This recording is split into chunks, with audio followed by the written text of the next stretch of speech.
Brought to you by Colin Wolf. Here we go. He's here. His opponent to the bottom left in the red from the team TSL went for an all-in in his last CBZ. He is TSL Shine. And he was outplayed by his teammate who defended. He's up against the Tyrant to the top left. Former Kespa player, now playing in a Kespa League and in the GSL. He is EGJD Lady Core.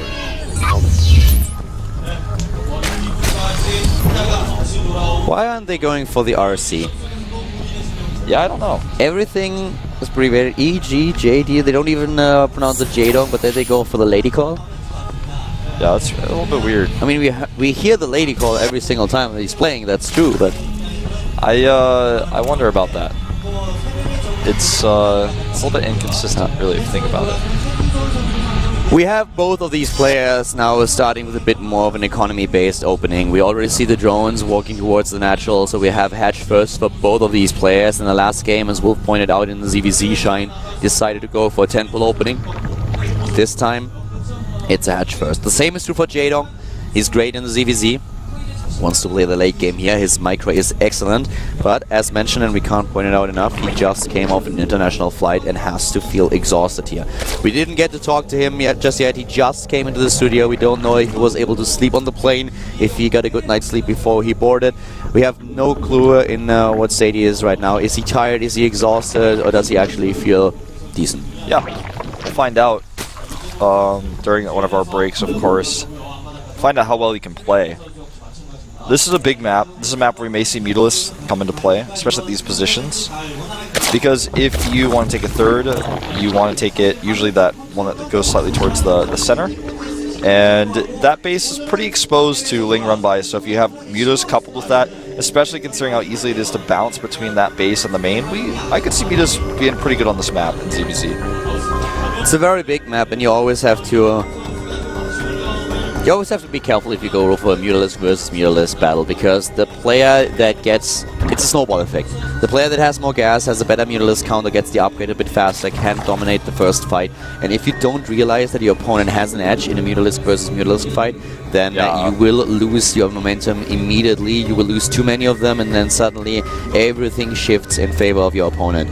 But we might not see a Mutalisk versus Mutalisk build here. Both players have, of course, always the choice to go into a Roach Infestor play, and then later on add a few Hydralisks too. We're gonna find out what the plan is here for both of them.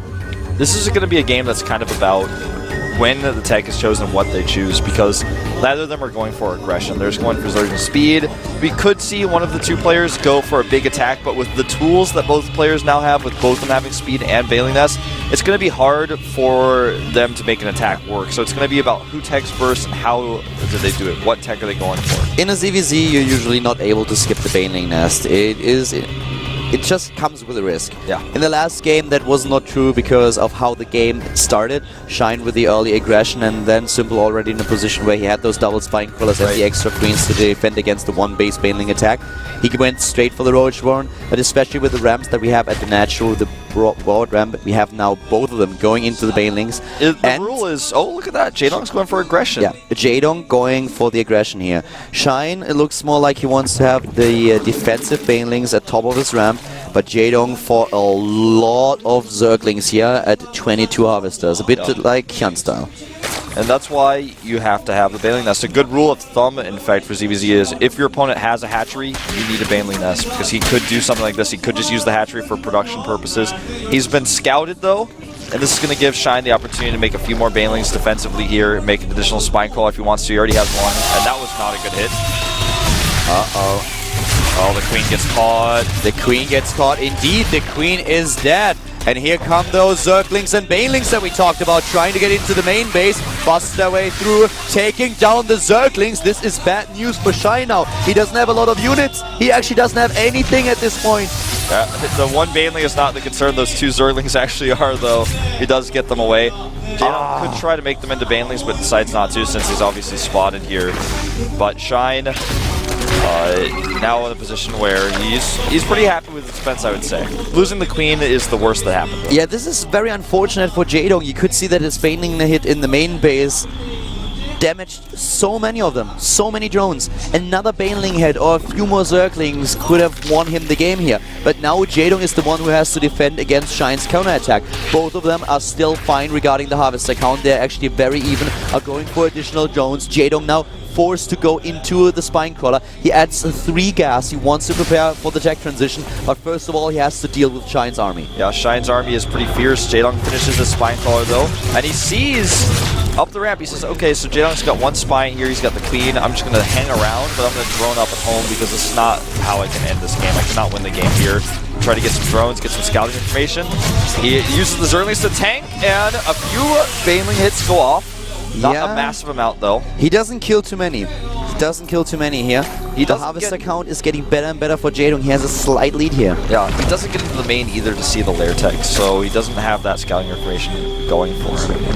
The game is still very even. Shine is transitioning into Roaches faster though, and he's also going straight into the +1 attack upgrade. Here comes the Roachborn for him. Will be the one. Is losing more and more Banelings here as well. Jaedong is still ahead in overall supply. Resources lost. 1337 for Shine. He's pretty lead today. Yeah, I guess so. That's pretty cool. That's what you want to lose. Nothing more, nothing less. It's my favorite time of the day. Yeah? I actually prefer midnight. I'm actually serious, guys. If you look at your phone and it's 1337, how cool is that? Yeah, you're like, oh, cool. That's exactly how cool it is. You're like, ah, yeah, that's pretty cool. It's just kind of like when you're sitting on Reddit and you're just like, you're bored, you don't have anything to do that day, and you just look at every single picture. You're not a true nerd. Cool. You are not a true nerd. I'm not a true nerd. You know, you and I both have 1337 in our phone numbers. Yep. And the infestation pit now coming up for Jaedong, and both of them are trying to get a 3rd base, so it's still very even, but we have the aggression. So important to this hatchery defense, but if he micros well, he should be able to still force the cancel. You could really see how he tried to isolate one of his Zerglings to attack the Baneling nest. And meanwhile, Jaedong's hatchery is defended by his 2 Banelings in the exact same way. He gets the defense, and on the other hand, Shine really struggling to keep this hatchery. It's going to be close. He's going to save it. Yeah. There are too many Roaches now. They don't have the +1 attack upgrade just yet, but he damages the hatch quite significantly. So with another run-by attempt, Jaedong might be able to break through after all. Double infestation pit for Shine, and I really hope that he cancelled one of them and didn't let it finish. One just disappeared off the production tab. Yeah. Let's see if he actually completed that. No, I think you just had it right there. One is done, top left. He has 2. Okay, so he let both of them.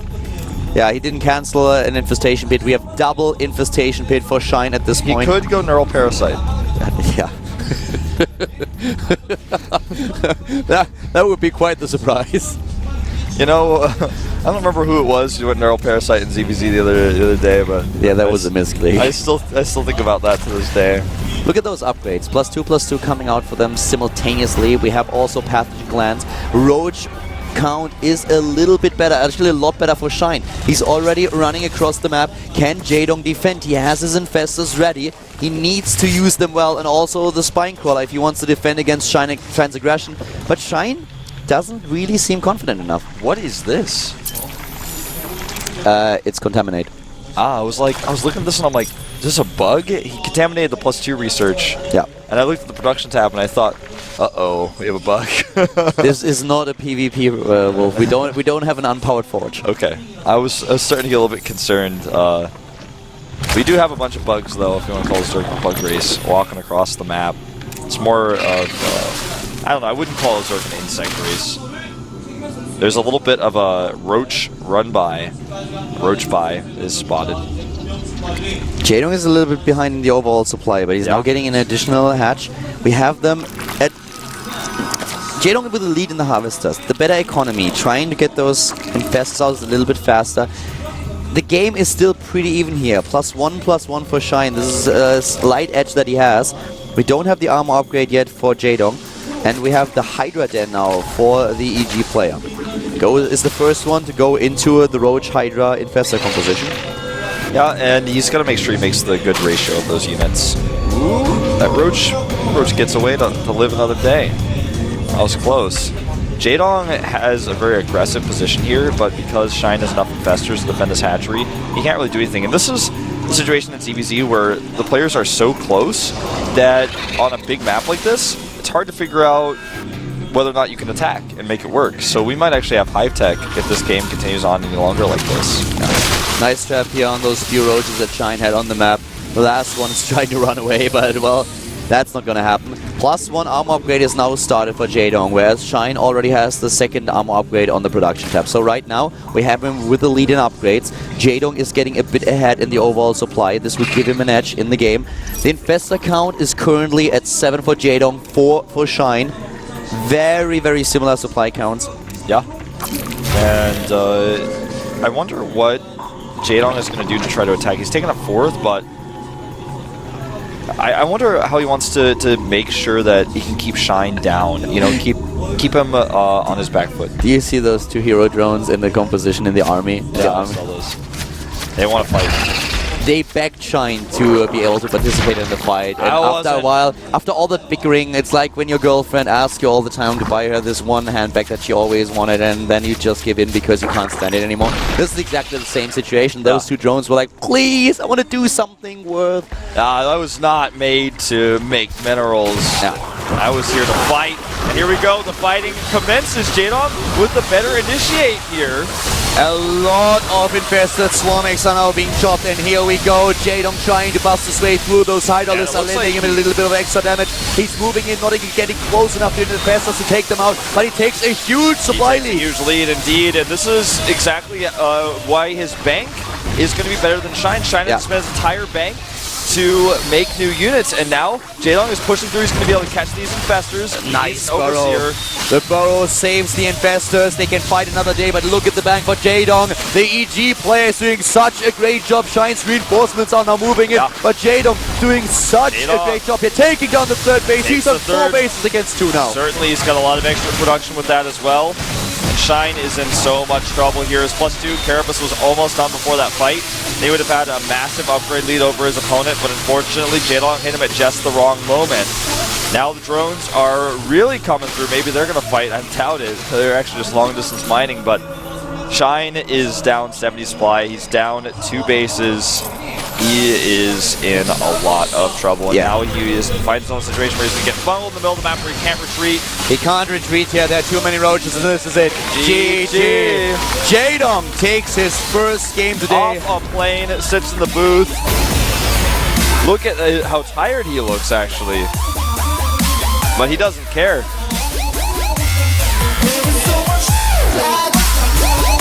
And Shine, on the other hand, loses 2 ZVZs in a row, finds himself 0-2, and it's not up to him anymore whether he gets out of this group. Yeah, Shine is in a very, very dangerous spot at this point, as is Center. The 2 young TSL players are now in the worst position possible. They need to win the next 2 games. And, well, Jaedong looking good. Jaedong, Symbol, and Byan, they are leading this group already.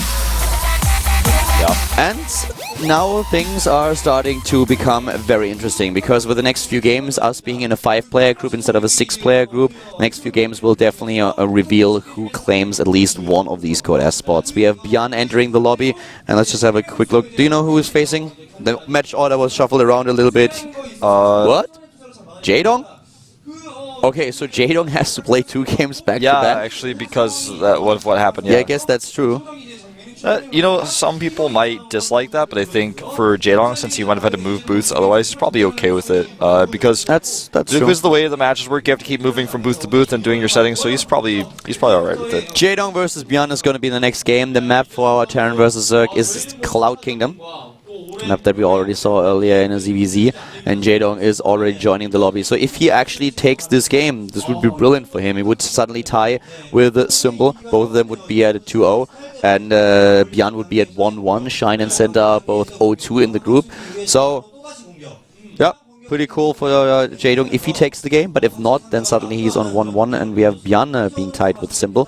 So let's just find out who's going to take this. This is going to be one of the most interesting games today, I feel. Yeah, I'm with you on that. We talked about Jaedong's ZVZ, and now he has to face his first Terran player. Yeah, he does, and it's Bjarne, someone who's pretty good in this matchup, but the thing is, it seems like whenever I watch Bjarne play, he struggles in the late game in this matchup. He doesn't really...